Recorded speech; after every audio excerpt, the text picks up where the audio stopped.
Hello students, मैं राजेंद्र सांखला आप सभी का अड्डा 24/7 क्लास 9th एंड 10th में स्वागत करता हूं।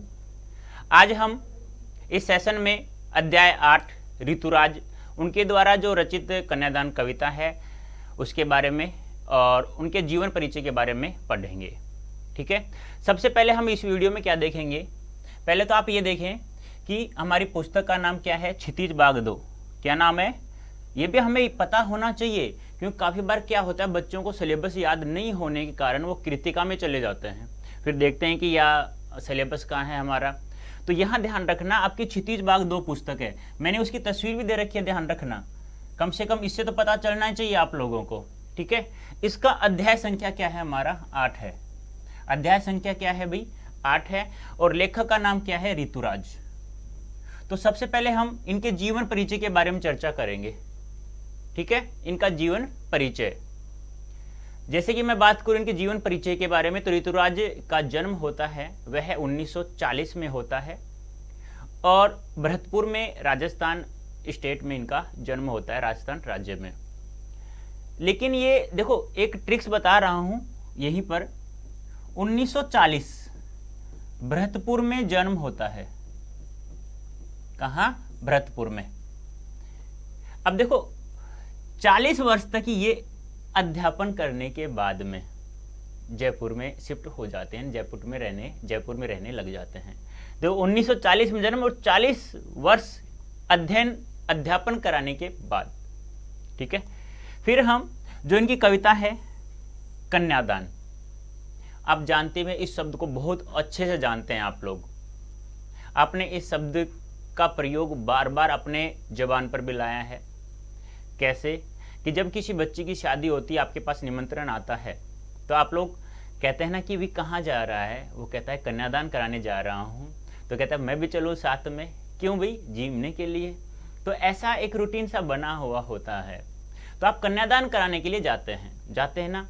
अब कन्यादान एक ये जो शब्द है, यदि आपसे पूछ लिया जाए कन्यादान शब्द में समास कौन सा है, कन्यादान शब्द में समास कौन सा है, अव्ययभाव समास, तत्पुरुष समास, द्वंद्व समास या बहुव्रीहि समास। तो इस शब्द में ध्यान रखना, इस शब्द में आपका तत्पुरुष समास है। कौन सा समास है, तत्पुरुष समास। अब तत्पुरुष समास में भी बहुत सारे भेद होते हैं, कर्म तत्पुरुष समास, करण तत्पुरुष समास, अधिकरण तत्पुरुष समास, इस प्रकार से बहुत सारे यानी 6 प्रकार होते हैं कारकों के आधार पर। अब इसका समास विग्रह करेंगे हम लोग, तो उससे हमें पता चल जाएगा इसका समास विग्रह क्या करते हो आप। देखो 2 ऑप्शन बता रहा हूं, कन्या का दान या कन्या के लिए दान, कौन सा करेंगे आप लोग, इसमें बताएं मुझे कौन सा करेंगे, कन्या का दान करेंगे या कन्या के लिए दान करेंगे, बताइए जल्दी से क्या होगा इसका आंसर। सही समास विग्रह कौन सा है, 2 ही ऑप्शन है आपके सामने, तो क्या होगा, यदि आप लोगों ने किया होगा नंबर 2 पर गए होंगे तो बच्चों आप लोगों को क्या है, गलत है। हमेशा क्या होता है, कन्या का दान होता है। अब का कहाँ आता है, संबंध तत्पुरुष समास में। कहाँ आता है, संबंध तत्पुरुष समास में। का, के, की, रा, रे, री, ना, ने, नी, कहाँ आता है बच्चों, संबंध तत्पुरुष समास में आता है। ठीक है, तो कन्यादान शब्द में तत्पुरुष समास है, तत्पुरुष समास में भी कौन सा है, संबंध तत्पुरुष समास। सही समास विग्रह क्या होगा, कन्या का दान होगा। तो फिर हम कन्यादान जो कविता है ऋतुराज द्वारा रचित है, उसके सारांश के बारे में कन्यादान कविता में क्या दिया हुआ है। अब कन्यादान नाम से पता चल गया होगा कि जब माता पिता अपनी बच्ची का कन्यादान करते हैं, कन्यादान कब करते हैं, जब शादी करते हैं, जब अपने दामाद के हाथ में अपनी बेटी का हाथ देते हैं, उस समय वो कन्यादान करना ही होता है, तो वो कन्या का दान करते हैं। और आप लोगों को एक बात अवश्य पता होगी, जब कोई इंसान किसी वस्तु का दान करता है, तो मान लो मैं ये पेन है, ये किसी को मैं दे रहा हूं, मान लो किसी को दान में दे रहा हूं, तो दान करने वाले का इस पर फिर कोई हक नहीं होगा। जैसे मैंने किसी को ये दान में दे दिया, यानी किसी को मान लो उपहार स्वरूप किसी को भी दे दिया, ले बेटा ये आप यूज करो आज के बाद, तो मैंने मान लो ये दान दे दिया है, तो अब इस पर मेरा कोई हक नहीं है, ध्यान रखना। ऐसा मत कर लेना कि जब कोई किसी को वस्तु दे भी दो फिर कहोगे ला मेरी वस्तु वापस दे दे, वो मेरे पास समाप्त हो गई है। तो ऐसा नहीं होता है, ध्यान रखना है, ठीक है। हाँ, अब देखिए आगे। अब हम कन्यादान जो कविता ही है ऋतुराज जी की, उसके बारे में एक या दो पद हम लोग पढ़ लेते हैं, उसके बाद हम चर्चा करेंगे। उसके बाद हम लोग क्या करेंगे, अभ्यास प्रश्नों के बारे में चर्चा करेंगे, ठीक है। हाँ, अब जो कन्यादान कविता है उसके अभ्यास प्रश्नों के बारे में हम लोग अच्छे से जितना पढ़ा है हम लोगों ने, उसके बारे में क्या कर लेंगे, अभ्यास की आप लोगों को याद हुआ भी है या नहीं हुआ, ठीक है। इस प्रकार से हम लोग पता चल जाएगा, हमारा मूल्यांकन हो जाएगा कि हमें ये याद भी है या नहीं है, या क्योंकि मेरा उद्देश्य यही होता है कि जब मैं पढ़ाऊँ तो आप लोगों को वो याद होनी चाहिए अच्छे से, ठीक है। हाँ, अब ये जो तस्वीर है ये ऋतुराज जी की है, ध्यान रखना आपके पाठ्य पुस्तक में से ली गई है, ऐसा मत कर देना गलती से, क्योंकि 4 लेखकों की तस्वीर देख करके वो आपका लेखक का नाम पूछ सकता है, ठीक है। तो आगे देखते हैं। तो जीवन परिचय हम किसका पढ़ेंगे, ऋतुराज जी का। ऋतुराज जी हैं। अभी मैंने बताया कि ऋतुराज जी का जन्म कब होता है, अभी 1940 ईस्वी में होता है। कब होता है, 1940 ईस्वी में होता है। कहाँ होता है, भरतपुर राजस्थान में इनका क्या होता है, जन्म होता है, ठीक है। यानी कि 1940 ईस्वी में भरतपुर राजस्थान में इनका जन्म होता है और राजस्थान विश्वविद्यालय जयपुर से उन्होंने अंग्रेजी में एमए किया। बहुत ही अच्छी महत्वपूर्ण बात है, पूछा जा सकता है कि ऋतुराज ने अंग्रेजी से एमए किस विश्वविद्यालय से किया, तो कहाँ से किया, राजस्थान विश्वविद्यालय जयपुर से उन्होंने अंग्रेजी से एमए किया है, ठीक है। हाँ, तो याद हो गया होगा, जन्म 1940 भरतपुर राजस्थान में इनका क्या होता है, जन्म होता है, ठीक है। और अंग्रेजी से क्या करते हैं, ये एमए करते हैं, और किस विश्वविद्यालय से करते हैं, भी राजस्थान विश्वविद्यालय से करते हैं, ठीक है। आगे देखिए, देखो अभी मैंने ट्रिक्स बताई थी ना, 1940 में जन्म, ठीक है, और 40 वर्षों तक ही अंग्रेजी साहित्य के अध्यापन के बाद वे सेवानिवृत्ति के लेकर जयपुर में रहते हैं। ये ध्यान रखना है, 2 चीजें हमें याद हो जाएगी। कहते हैं ना बाय 1 गेट 1 फ्री, तो एक के साथ हमें एक फ्री मिल रहा है। 1940 में तो जन्म होता है और 40 वर्षों तक अध्यापन कराने के बाद में ये सेवानिवृत्ति लेकर के कहाँ रहते हैं, जयपुर में रहते हैं। और जयपुर भी किस राज्य में पड़ता है, राजस्थान। ध्यान रखना, राजस्थान में इनका जन्म होता है, जिस जिले का नाम क्या है, भरतपुर, ये भी राजस्थान में है। और जयपुर जो जिला है वह भी कहाँ है, राजस्थान में ही है। लेकिन कब रहते हैं वो, 40 साल के बाद, ठीक है। उनके अब तक 8 कविता संग्रह प्रकाशित हो चुके हैं। यानी आपसे पूछा जाए ऋतुराज के अब तक कितने कविता संग्रह प्रकाशित हो चुके हैं, तो कितने कविता संग्रह प्रकाशित हो चुके हैं, 8।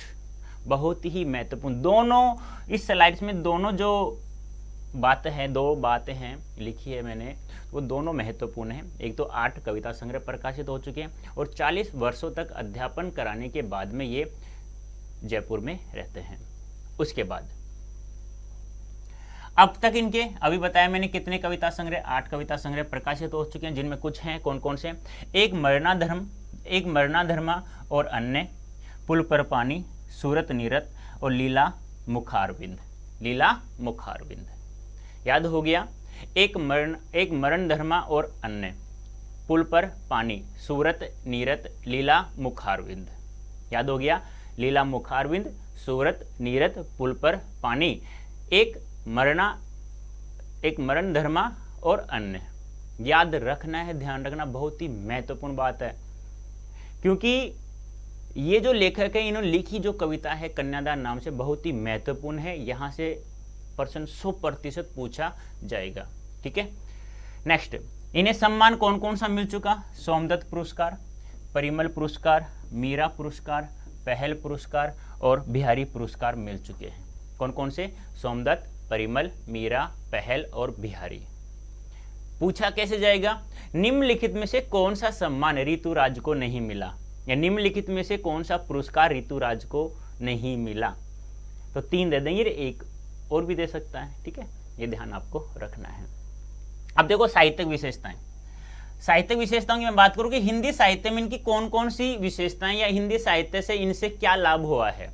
जैसे अभी बताया ना, 8 कविता संग्रह प्रकाशित हो चुके हैं, एक मरणधर्मा और अन्य, सूरत नीरत और पुल पर पानी, ठीक है। इस प्रकार से कितने 8 कविता संग्रह प्रकाशित हो चुके हैं इनके। ये वंचितों, उपेक्षितों और पीड़ितों के कवि हैं, यानी कि उपेक्षितों, वंचितों और पीड़ितों के क्या है, ये कवि हैं। यानी कहने का तात्पर्य क्या है, यानी समाज में जिन लोगों की एक व्यक्ति के, यानी जैसे मान लो 2 व्यक्ति हैं, ये व्यक्ति है, ये इसकी कोई भी मतलब कहते हैं ना कि अपेक्षा, इससे कोई अपेक्षा नहीं, इसकी हमेशा उपेक्षा करता ही रहता है, मतलब हाशिए पर रखते हैं उनको, उनके कवि माने जाते हैं। उन व्यक्तियों को अपनी कविता में उनको स्थान मिला है। मुख्य धारा से अलग समाज के हाशिए के लोगों की चिंताओं को ऋतुराज ने अपने लेखन का विषय बनाया है। समझ में आया? यानी मुख्य धारा से अलग समाज के हाशिए के लोगों की चिंता को ऋतुराज ने अपने लेखन का क्या बनाया, विषय बनाया है। ठीक है, समझ में आ गया? हाँ, मतलब जो लोग हाशिए पर, यानी जिनकी हम कहते हैं ना कि आप लोग एक दूसरे को मजाक में कहते हैं, आप कहना मत किसी को, कहते हैं ना तुम्हारी क्या औकात है। जब औकात पे बात आ जाती है, मतलब वो व्यक्ति हाशिए पे है जिसको आप कह रहे हैं, मतलब उसकी कोई वैल्यू नहीं रखते हो आप लोग, समाज में उसकी कोई वैल्यू नहीं है, 5 व्यक्ति में कोई वो बैठ उठ नहीं सकता। तो यदि उस लोगों को, मतलब वो गरीब है, उसका पैसा नहीं है, तो उन व्यक्तियों को जो हाशिए पर हैं उनको इन्होंने अपनी कविता में स्थान दिया है, इन्होंने ऋतुराज ने। तो ये उपेक्षितों, वंचितों और पीड़ितों के क्या है, कवि माने जाते हैं। उन लोगों को अपनी कविता का नायक बनाया है जो क्या है, अपनी कविता में हाशिए पर रहे लोगों को स्थान दिया है, नायक बनाया है। उनकी कविता में दैनिक जीवन के अनुभव का यथार्थ है, यानी कि दैनिक जीवन, यानी रोजाना के रूटीन में जो भी कार्य किया जाता है, रोजाना के रूटीन में जो भी कार्य किया जाता है, यानी कि पर डे हम क्या कार्य करते हैं, जो हाशिए पर जो लोग दिन में क्या कार्य करते हैं, उनके अनुभवों को इनमें, इस कविता में उन्होंने लिखने की कोशिश की, अपनी कविता में लिखने की कोशिश की है। और वे अपने आसपास रोजमर्रा में घटित होने वाले सामाजिक शोषण और विडंबनाओं पर निगाह डालते हैं। यानी कि कहने का मतलब क्या है, रोजमर्रा, यानी कि किस प्रकार से अपना दैनिक जीवन में कौन कौन सी समस्याएं आती हैं, किस प्रकार से 2 वक्त की रोटी के लिए किस प्रकार से लोग जूझते हैं, किस प्रकार से लोगों का शोषण हो रहा है, शोषित वर्ग, उनके बारे में भी इन्होंने बहुत अच्छे से लिखने की कोशिश की है। यही कारण है कि उनकी भाषा अपने परिवेश और लोक जीवन से जुड़ी हुई है, और यही कारण है कि उनकी जो भाषा है लोक परिवेश से जुड़ी हुई है। कारण क्या है, लोक परिवेश कहने का तात्पर्य क्या है यहाँ पर, कि संसार में आमजन में जितने भी लोग हैं उन लोगों के परिवेश से, उन लोगों के वातावरण से इनकी कविताएं जुड़ी हैं। क्योंकि स्टार्ट में कह चुके हैं क्या, ये पीड़ितों, वंचितों और जिनका शोषण हो रहा है, शोषित वर्गों को, जो हाशिए पर लोग हैं, उनको अपनी कविता में स्थान दिया है। इन्होंने लोगों के दैनिक जीवन में जो अनुभव है, कैसे गठित होते हैं, किस प्रकार से रोजमर्रा की जिंदगी निकालते हैं, किस प्रकार से बेरोजगार जो लोग हैं, किसान जो वर्ग है, शोषित जो वर्ग है, वह किस प्रकार से अपने 2 समय की रोटी के लिए कितना तड़पता है, कितनी मेहनत करता है, वह श्रमित भी हो जाता है, परिश्रम किया हुआ इंसान जो थका हुआ है, वो अपने परिश्रम का फल भी नहीं मिल पाता है, फिर भी वह अपने इस जीवन की विडंबनाओं को झेलते हुए आगे बढ़ता है। उन सभी के अनुभव को इसमें लिखने की कोशिश उन्होंने की है, और इसी कारण लोग अपने लोक जीवन से जुड़े हुए, यानी कि प्रत्येक व्यक्ति संसार में जितने भी, चाहे पढ़े हुए हो चाहे अनपढ़ हो, प्रत्येक व्यक्ति को, यदि अनपढ़ व्यक्ति यदि सुनता है इनकी कविताओं को तो भी वह समझ जाता है। तो सभी लोगों के लिए इनकी कविताएं। नेक्स्ट है कविता का सारांश, और यहाँ जो कविता दी है उसका नाम क्या है, कन्यादान। ठीक है, कन्यादान कविता में माँ बेटी को स्त्री के परंपरागत आदर्श रूप से हटकर सीख दे रही है, यानी कि जो परंपरागत आदर्श रूप है उससे हटकर के क्या दे रही है, सीख दे रही है। इस कविता का यही उद्देश्य क्या है कि कन्यादान कविता में माँ बेटी को स्त्री के परंपरागत रूप से हटकर सीख दे रही है। कवि का मानना है, क्या मानना है कवि का, कि समाज व्यवस्था द्वारा स्त्रियों के लिए आचरण संबंधी जो प्रतिमान गढ़ लिए जाते हैं वे आदर्श के मुलम्मे में बंधन होते हैं और कोमलता के गौरव में कमजोरी का उपहास छिपा हुआ होता है। यानी कि ये ध्यान रखना, जो ये थोड़ा सा कटा हुआ है ये देख लेना, ये क्या लिखा हुआ है यहाँ पर कि कोमलता के गौरव में कमजोरी का उपहास। यानी कि कोमलता में लोग क्या सोच लेते हैं, वर्तमान समय में जितनी भी महिलाएं हैं या जितनी भी लड़कियां हैं जो सीधी सादी लड़कियां हैं, लोग उसकी कोमलता को क्या समझ लेते हैं, उसकी कमजोरी समझ लेते हैं। क्या समझ रहे हैं? कमजोरी। और उस कमजोरी का क्या करते हैं, वो उपहास उड़ाते हैं। यही लिखा हुआ है यहाँ पर, ठीक है। हाँ, गलती मत कर देना कि लेखक क्या कहता है कि जो लड़कियां हैं, जो वर्तमान में सीधी सादी जो लड़कियां हैं, जो बिल्कुल शांत स्वभाव की लड़कियां हैं, जो कोमल रूप से रह रही हैं, तो कोमलता को लोग हैं ना क्या समझ लें, उसकी कमजोरी समझ बैठते हैं और उसका उपहास उड़ाते रहते हैं। ठीक है, ये ध्यान रखना है थोड़ा सा। ठीक है, आगे देखिए। माँ कहती है लड़की जैसा न दिखाई देने में इसी का आदर्शीकरण का प्रतिकार है। यानी कि यह जो कथन है ये माँ अपनी बेटी को कहती है जब कन्यादान करती है। क्या कहती है कि बेटा लड़की हो, लड़की जैसा दिखाई न देना। कहने का तात्पर्य क्या है यहाँ पर? कहने का तात्पर्य यहाँ यह है कि तुम सीधी लड़की हो, सीधी सादी ही रहना, लेकिन फिर भी लड़की जैसा दिखाई मत देना, वरना ससुराल में तेरा शोषण करना शुरू हो जाएगा। इसमें बहुत सारी बातें बताई गई है कि माँ कहती है कि बेटी अपने चेहरे पर शीशे में देखकर कभी रीझना मत, वरना यही चेहरा तेरे शोषण का, तेरी दुखों का कारण बन सकता है। और जो आग होती है वह केवल रोटियां सेकने के लिए होती है। तुम्हें बहुत सारे दुख मिलेंगे वहां पर, लेकिन वह आग है जो जलने के लिए नहीं है, केवल रोटियां सेकने के लिए ही है। ऐसा माँ शिक्षा देती। बताया गया ना कि लड़की जैसा दिखाई नहीं, लड़की हो लड़की जैसा दिखाई मत देना। कहने का तात्पर्य क्या है? कुछ चतुर भी बनना, कुछ समझदारी बनना, कुछ चालाक भी बनना। कहते हैं ना कि इंसान को जैसा परिवेश होता है वैसा ही, जैसा वातावरण होता है वैसा ही बनना चाहिए इंसान को, यही तो कहा जाता है ना। तो वही कारण यहाँ कहा जा रहा है। क्या कहा जा रहा है कि बेटा कि तुम लड़की हो लड़की जैसा दिखाई मत देना। कहने का तात्पर्य क्या है? कुछ समझदार होना, कुछ चतुर होना, कुछ चालाक होना, वरना इस ससुराल में जितना दुख मैंने सहन किया है उससे भी ज्यादा दुख आपको वर्तमान मिलने वाले हैं। जो आग है वह केवल रोटियां सेकने काम आती है, उसमें जलने के लिए काम नहीं आती तुम्हें, क्योंकि जब तुम्हें दुख आएंगे तुम्हें एक ही चीज दिखाई देगी, एक चीज दिखेगा कि बस अब तो मर जाए। बस मरना किसी चीज का हल नहीं होता है। तो बहुत सारी शिक्षा माँ अपनी बेटी को दे रही है। तो इस कविता में जिसका प्रतिकार किया गया है वह आदर्शीकरण है। वह क्या है कि माँ कहती है कि बेटा तुम लड़की हो लेकिन लड़की जैसा दिखाई मत देना। बेटी माँ के सबसे निकट और उसके दुख सुख की साथी होती। आप देख लो, यदि आप जिस माता के पुत्र हो तो उसके एक पुत्री यानी आपकी बहन भी होगी। तो आप लोगों को पता है, मतलब यदि हम उदाहरण के लिए 10 परिवार लें जिस दंपति के बेटा और बेटी दोनों हैं, तो ध्यान रखना माँ के सर्वाधिक निकट बेटी होती है और बेटी ही माँ के दुख सुख की साथी होती है। माँ प्रत्येक बात अपनी बेटी को बताने की कोशिश करती है, बेटे को नहीं बताने की कोशिश करती, क्योंकि बेटा नालायक निकल जाता है और बेटियां ही हमेशा माँ के नजदीक रहती है और माँ के साथ रहती है, उसकी समस्याओं का समाधान करने की कोशिश करती है। तो इसलिए माँ है ना, माँ बेटी को अपनी अंतिम पूंजी मानती है। जैसे कि मान लो इंसान है, मैंने 20 साल तक जितना भी कमाया, मान लो मान लो कोई कार्य कर रहा हूँ, कोई नया कार्य स्टार्ट कर रहा हूँ, कोई कंपनी खोल रहा हूँ मान लो, तो उस कंपनी में सारा पैसा लगा देता हूँ। तो मैं क्या कहता हूँ, जब मैं सक्सेस नहीं हो पाता हूँ या सक्सेस होना कम दिखाई देता है, तो मैं कहता हूँ भाई देख, मैं सारी अपनी अंतिम पूंजी जितनी भी इकट्ठी की वो सारी मैंने इस व्यवसाय में लगा रहा हूँ, कहीं मैं फेल ना हो जाऊँ, चिंता रहती है। उसी प्रकार एक माँ की जो अंतिम पूंजी है वह बेटी होती है, बेटा नहीं होता है। क्योंकि आप लोगों को पता है जब माँ को सुख और दुख आता है तो बेटी उसका सहभागी होता है, बेटा नहीं होता। बेटा केवल सुखों का साथी होता है।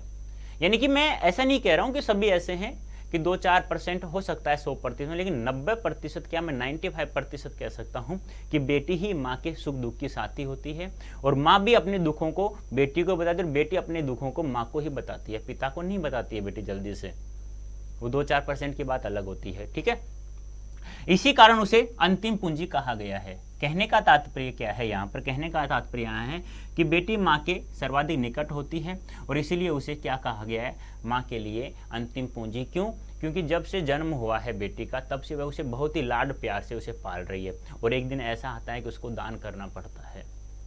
तो माँ ऐसा सोचती है कि मेरी अंतिम पूंजी यही है, क्योंकि वह यहाँ इस माँ का वास्तविक दुख काल्पनिक नहीं किया गया है, यहाँ माँ का वास्तविक दुख बताया गया, बताने की कोशिश की है कवि ने। आप लोगों को पता है कि जब माँ बेटी का कन्यादान करती है ना तो 100% है, विदाई के समय तो रोना आता ही है, लेकिन आप जब विदा करती है ना तो माँ का कलेजा सा फट जाता है, क्योंकि मैंने जिसे शुरू से बचपन से जब से जन्म लिया, जब से कितने लाड प्यार से पाला है, कितनी शिक्षाएं दी हैं इसे मैंने, और आज मुझे इसका क्या करना पड़ा है? दान करना पड़ रहा है। और आपको पता है जब कोई इंसान किसी चीज का दान कर देता है तो उस पर उसका कोई हक नहीं होता है। तो लड़की जैसा नहीं दिखाई देना माँ का कथन है ये, इसी का आदर्शगण प्रतिकार किया गया। और बेटी माँ के सबसे निकट और उसके दुख सुख की साथी भी होती है, इसी कारण बेटी को माँ की क्या की गई है? अंतिम पूंजी कहा गया है। नेक्स्ट, कविता में कोरी भावुकता नहीं बल्कि माँ के संचित अनुभवों की पीड़ा की प्रामाणिक अभिव्यक्ति हुई है। कहने का तात्पर्य यहाँ क्या है कि कोरी भावुकता को दिखाया नहीं गया। कवि ने यहाँ कोरी यानी कल्पना यानी कि कोई मतलब यहाँ झूठी बात नहीं बताई गई है। कवि ने यहाँ वास्तविक पीड़ा जो दुख होता है माँ का उसकी प्रामाणिक अभिव्यक्ति यहाँ दी है कवि ने। यानी कि यह दुख जो है माँ का यह झूठा नहीं है, यह सच्चा है। जब माँ अपने बेटे का कन्यादान करती है तो उसको वास्तविक दुख को यहाँ कवि ने प्रामाणिक अभिव्यक्ति दी है, कोरी कल्पना नहीं है, कोरी भावुकता नहीं है। इस छोटी सी कविता में स्त्री जीवन के प्रति ऋतुराज जी की गहरी संवेदनाशीलता अभिव्यक्त हुई है। भाई गहरी तो है ही है, क्योंकि कवि ने एक रोजमर्रा घटित होने वाले जीवन की वास्तविक जो व्यक्ति हाशिए पर रहता है, जिस व्यक्ति की कोई औकात, कहते हैं ना गाँव में कोई इसकी कोई औकात नहीं हो, जिसकी कोई औकात नहीं होती है, जिसका कोई मुकम्मल नहीं होता, उस व्यक्ति को इन्होंने यहाँ पर अपनी कविता में स्थान देने की कोशिश की है। तो गहरी संवेदनशीलता तो है ही। आगे देखो, अब है हमारी कन्यादान कविता। कितना प्रामाणिक था उसका दुख लड़की को दान देते वक्त, जैसे वह उसकी अंतिम पूंजी हो। यह स्थिति यहाँ जब माँ अपनी बेटी का कन्यादान करती है उस समय उसका प्रामाणिक दुख, प्रामाणिक पीड़ा को दर्शाया गया है, प्रामाणिक पीड़ा की अभिव्यक्ति की गई है। आई बात समझ में? हाँ, यानी कि कहने का तात्पर्य क्या है? देखो आप, कितना प्रामाणिक था उसका दुख, उसका किसका? माँ का दुख। यानी कि इसमें कहते हैं ना प्रत्यक्ष में प्रमाण की आवश्यकता नहीं होती है। वही बात यहाँ है, जब माँ अपनी बेटी का हाथ अपने दामाद के हाथ में देती है तो उसका दुख, उसका कलेजा सा फटा हुआ ऐसा फट जाता है कि कोई इसका अनुभव नहीं कर सकता। कवि ने तो थोड़ा सा अनुभव करके ही ऐसा डाला है। आप सोचो, शब्द ऐसे हैं, कितना प्रामाणिक था उसका दुख, यानी माँ का दुख। कब? लड़की को दान देते वक्त, यानी कि उस समय जब अपनी बेटी का हाथ अपने दामाद के हाथ में दान के स्वरूप के रूप में देती है तो उस समय देखो उसका दुख कितना प्रामाणिक होगा, उसका कलेजा फट गया होगा, ऐसा महसूस होगा जैसे वही उसकी अंतिम पूंजी हो। और ऐसा महसूस होता है जैसे उसकी वह क्या हो? अंतिम पूंजी हो। और माँ की अंतिम पूंजी हमेशा बेटी होती है, बेटा नहीं होता है, ध्यान रखना। वो बात अलग है, 2-4% होते हैं, माँ को बेटा प्यार करता तो है ही। तो यही बात है सीधी सी कि यह उस समय की बात है जब माँ अपने बेटे का कन्यादान करती है तो उस समय उसके दुख का कोई अनुभव नहीं कर सकता है। जैसे ऐसा लगता है कि माँ की वही अंतिम पूंजी, उसके अलावा कोई पूंजी बची नहीं है, बस इस संसार में उसका कुछ भी नहीं बचा है। प्रसंग देख लीजिए। प्रसंग आपको पता है कैसे लिखने हैं कि प्रस्तुत पद्यांश हमारी पाठ्य पुस्तक क्षितिज भाग 2 के अंतर्गत ऋतुराज द्वारा रचित कन्यादान नामक कविता से अवतरित है। और इस पद्यांश में कन्यादान के वक्त माँ की वास्तविक स्थिति के बारे में बताया गया है। तो प्रस्तुत पद्यांश हमारे पाठ्य पुस्तक क्षितिज भाग 2 के अंतर्गत ऋतुराज द्वारा रचित कन्यादान नामक कविता से अवतरित है। इस पद्यांश में कन्यादान के वक्त माँ के वास्तविक स्थिति के बारे में बताया गया है, माँ की वास्तविक स्थिति के बारे में इसमें बताया गया है। ठीक है। प्रस्तुत पंक्तियों में कवि कहता है कि जब माँ अपनी बेटी की शादी के समय अपनी बेटी का हाथ अपने दामाद के हाथ में देती है तो उसे कितना दुख हुआ होगा। उस समय माँ के दुख में कोई अंदाज़ा नहीं लगा सकता, क्योंकि वह बेटी ही उसकी अंतिम पूंजी होती है। क्योंकि कोई एक माँ ही उस दुख को समझ सकती है और कोई भी उसके दुख को नहीं समझ सकता। और ये बात वास्तविक है, सच्चाई है, इसमें बहुत ही गहनता से चीज़ सोचने की, अनुभव करने की बात है। यानी कि इससे बड़ा कोई और दुख हो ही नहीं सकता माँ के लिए। ठीक है, एक तो कहते हैं ना कि अपनी संतान जब इस संसार से विदा ले लेती है, मतलब मर जाती है, एक तो वो दुख, वो तो बहुत ही असहनीय दुख है। यहाँ तो फिर भी थोड़ा सा सहन तो हो जाता है कि भाई ठीक है, दूसरे घर जा रही है, उस घर को खुशहाल करने जा रही है, खुशियाँ देने जा रही है, वो बात अलग है। लेकिन वो तो ऐसे ही नहीं दुख है जब कोई, लेकिन यहाँ भी मतलब कम तो नहीं है, लेकिन उस जैसा दुख तो नहीं कह सकते। अर्थात माँ के ज़्यादा नज़दीक रहने वाली, उसके सुख दुख में साथ देने वाली केवल बेटी ही होती है।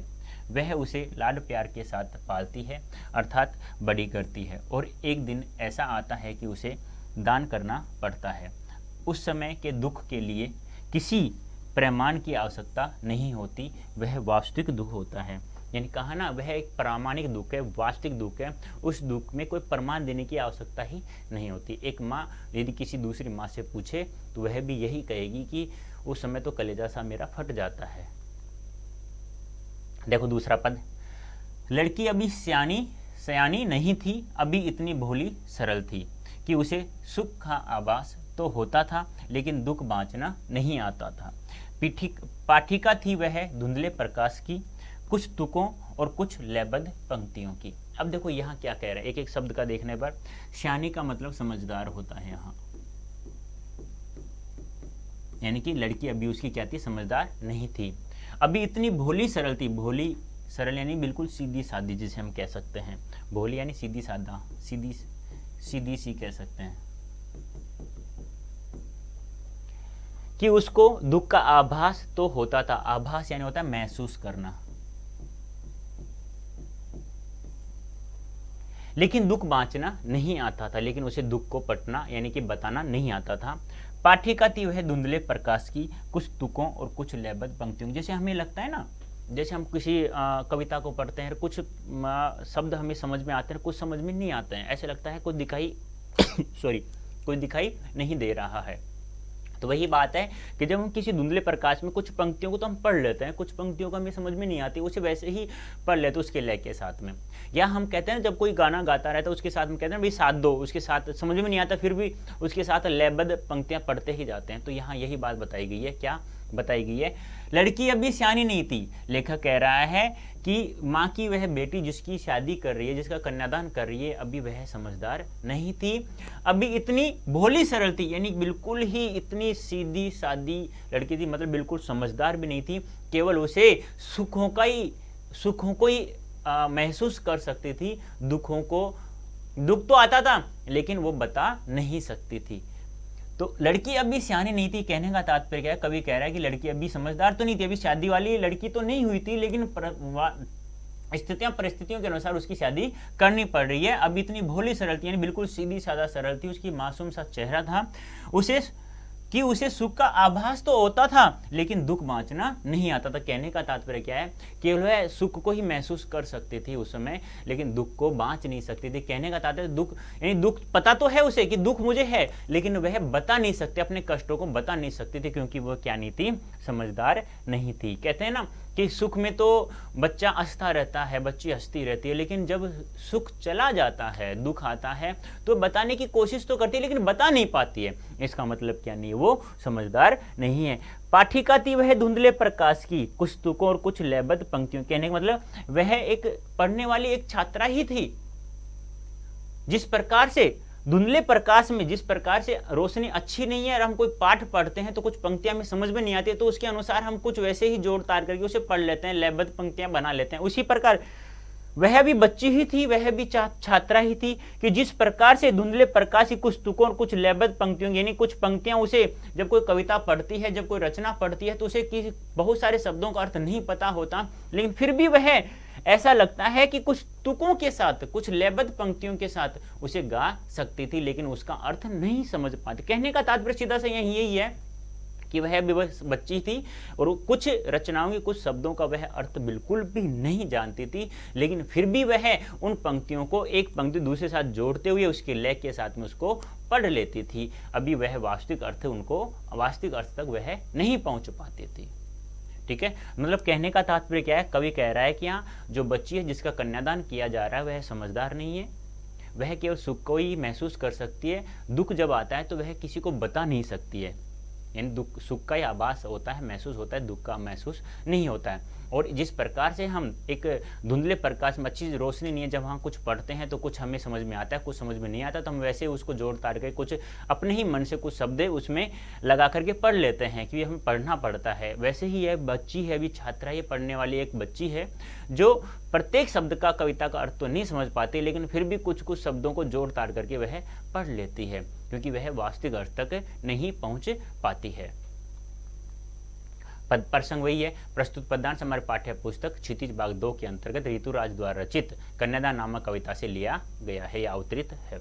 प्रस्तुत पद्यांश हमारी पाठ्य पुस्तक क्षितिज भाग 2 के अंतर्गत ऋतुराज द्वारा रचित कन्यादान नामक कविता से अवतरित है।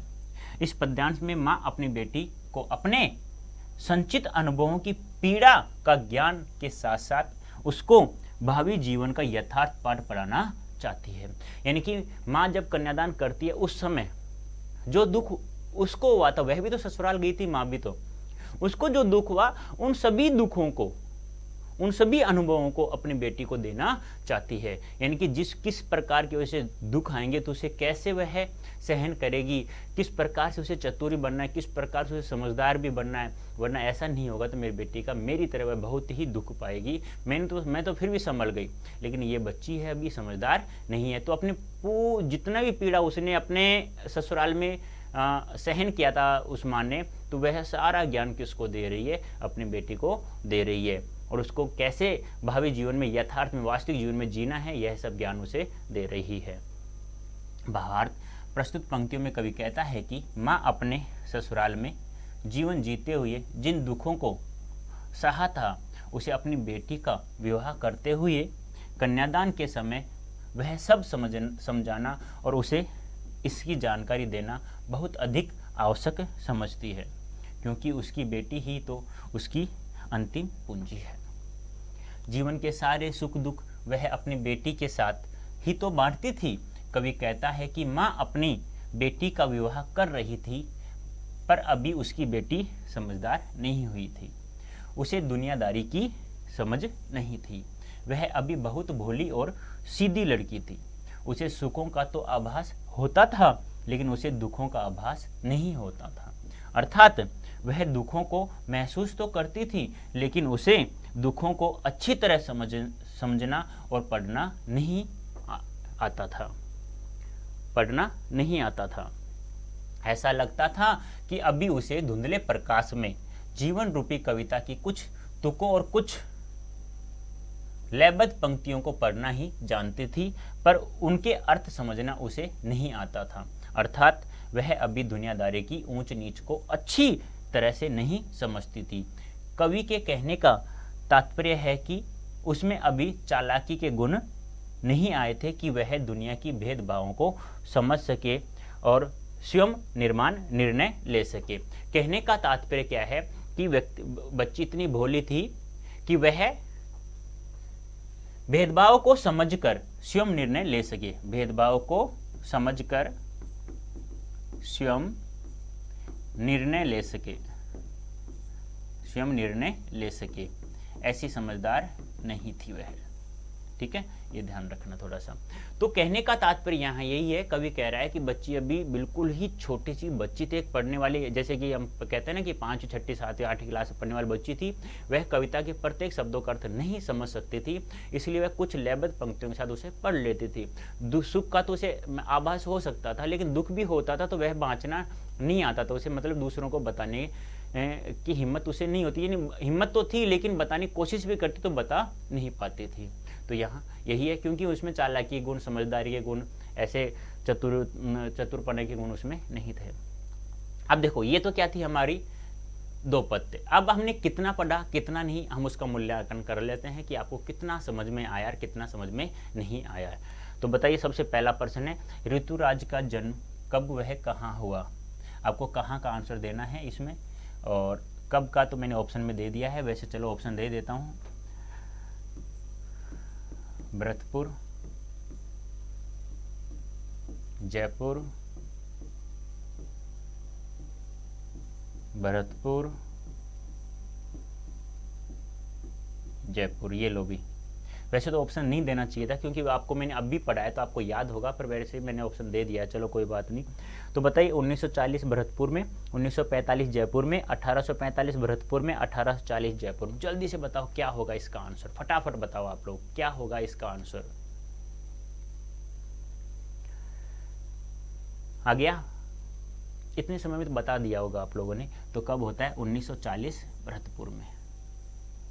नेक्स्ट बताइए जल्दी से, ऋतुराज कितने वर्षों तक अंग्रेजी साहित्य के अध्यापन के बाद, अब सेवानिवृत्ति के बाद, अब जयपुर में रहते हैं? कितने वर्षों तक अध्यापन के बाद अंग्रेजी साहित्य का अध्यापन करवाया था उन्होंने, तो कितने वर्षों तक कराया, उसके बाद रिटायर्ड होकर के, या अपना वो कहते हैं ना कि अब स्वेच्छा से सेवानिवृत्ति लेकर के जयपुर में रहते हैं, कितने वर्षों तक उन्होंने अध्यापन करवाया था? 35 वर्ष, 40 वर्ष, 45 वर्ष, 50 वर्ष। तो मैंने बताया था ट्रिक्स में, उनका जन्म कब होता है? 1940 में भरतपुर में, और 40 वर्षों तक अध्यापन करने के बाद वो कहाँ रहने लगे? भरतपुर से जयपुर में रहने लगे हमेशा के लिए, और वर्तमान में जयपुर में ही रहकर क्या कर रहे हैं? स्वतंत्र रूप से लेखन का कार्य कर रहे हैं। अब तक ऋतुराज के कितने कविता संग्रह प्रकाशित हो चुके हैं? यानी अब तक ऋतुराज के कितने कविता संग्रह प्रकाशित हो चुके हैं? 7, 8, 6 या 5? देखो ये ध्यान रखना, ये शुद्ध शब्द लिखा हुआ है हिंदी में, आप लोग ऐसे लिखते हो ना, आप लोग ऐसे लिखते हो ना इस प्रकार से, तो वो क्या है? गलत है। ध्यान रखना, यदि हिंदी में शुद्ध लिखा जाए तो शुद्ध यही है, इस प्रकार से, ठीक है। हाँ, 6 शुद्ध यही है हिंदी का, ठीक है। तो कितने? 8 प्रकाशित हो चुके हैं। नेक्स्ट बताइए, कन्यादान कविता के रचनाकार कौन है? अब यहाँ तो तुम्हें इजी लग गया क्योंकि पढ़ाई में यही रहा हूँ, लेकिन जब आप जैसे कि हम पूरे गद्यांश पद्यांश के जितने भी लेखक है, कृतिका के, क्षितिज के, सभी लेखकों को हमें एक साथ पढ़ करके एग्जाम देने जाएं तो बहुत सारे लेखक हुए। अब आपसे पूछ लिया कि कन्यादान कविता की रचनाकार बताइए, तब यह प्रश्न बहुत ज़्यादा हार्ड बन जाता है, ध्यान रखना। तो बताइए कौन है? फिराक गोरखपुरी हैं, या निराला हैं, या ऋतुराज हैं, या रघुवीर शाह है? बताइए जल्दी से क्या होगा आप लोगों का आंसर, जल्दी से फटाफट बता दीजिए क्या होगा इसका आंसर। तो क्या होगा? ऋतुराज। नेक्स्ट बताइए, निम्नलिखित में से कौन सी रचना ऋतुराज की नहीं है? यानी कि ऐसी कौन सी रचना है जो ऋतुराज द्वारा लिखी हुई नहीं है, ऋतुराज द्वारा रचित नहीं है? पूर्व पर पानी, सूरत नीरत, लीला मुखारविंद, पूर्व पर आदमी। जल्दी से बताइए, एक रचना हो रहा है इसकी, एक मरण धर्मा और अन्य, क्योंकि याद करवा देता हूँ, एक मरण धर्मा और अन्य, 3 और हैं इसमें जो हमारे पाठ्य पुस्तक में दी हुई है, और एक नहीं है। बताइए जल्दी से, पहले तो ये बताइए कौन सी नहीं है?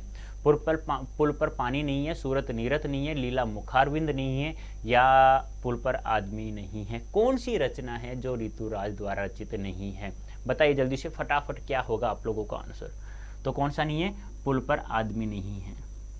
तो अब तक इनके 8 कविता संग्रह प्रकाशित हो चुके हैं, जिसमें से कुछ निम्नलिखित हैं, एक मरण धर्मा और अन्य, पुल पर पानी, सूरत नीरत और लीला मुखारविंद। अब तो याद हो गया होगा भी, कम से कम 3-4 बार रिपीट कर चुका हूं मैं इसे, ठीक है, हो गया होगा याद अब तो। वेरी गुड, शाबाश। इस कविता, यह कविता कौन सी? कन्यादान के अनुसार माँ के सबसे निकट व उसके दुख सुख का साथी किसे बताया गया? यानी माँ के सबसे निकट कौन है? माँ के सुख दुख का साथी किसे बताया गया है? भाई को, बहन को, बेटी को, या पिता को? बताइए जल्दी से, माँ का सुख दुख का साथी कौन है? बता दीजिए जल्दी से क्या होगा आप लोगों का आंसर, बताइए जल्दी से। जिसका कन्यादान करती है माँ, वही उसकी सुख दुख की साथी होती है। तो कौन है बेटा? आंसर क्या होगा बच्चों आपका? बेटी। बेटी ही माँ के सर्वाधिक सुख दुख के निकट होती है और वही उसे अपने सुख दुख की बातें बताती है। ठीक है, तो उम्मीद करता हूँ आप लोगों को बहुत ही अच्छा समझ में आया होगा। ऐसे ही बने रहिएगा हमारे साथ में। तो ऐसे आप लोग पढ़ोगे ना, मैं तो इतना कह सकता हूँ आप लोगों को, जितना पढ़ा रहा हूँ उतना यदि याद हुआ बच्चों, तो टर्म 2 में भी टर्म फर्स्ट की तरह हम लोग 100% नंबर प्राप्त करेंगे। और ऐसे ही हमारे साथ बने रहेंगे हमेशा के लिए। ठीक है, और फिर भी यदि कुछ डाउट हो आप लोगों को तो कमेंट बॉक्स में आप अपना प्रश्न दे सकते हैं, हम उसका आंसर भी आपको क्या तो कमेंट बॉक्स के द्वारा या ऐसे ही आपको जैसे नेक्स्ट डे जब पढ़ाएंगे तो उसमें आपको आंसर दे दिया जाएगा। ठीक है, तो सभी को हमारे साथ इस वीडियो में बनने के लिए सभी को धन्यवाद। Thank you so much.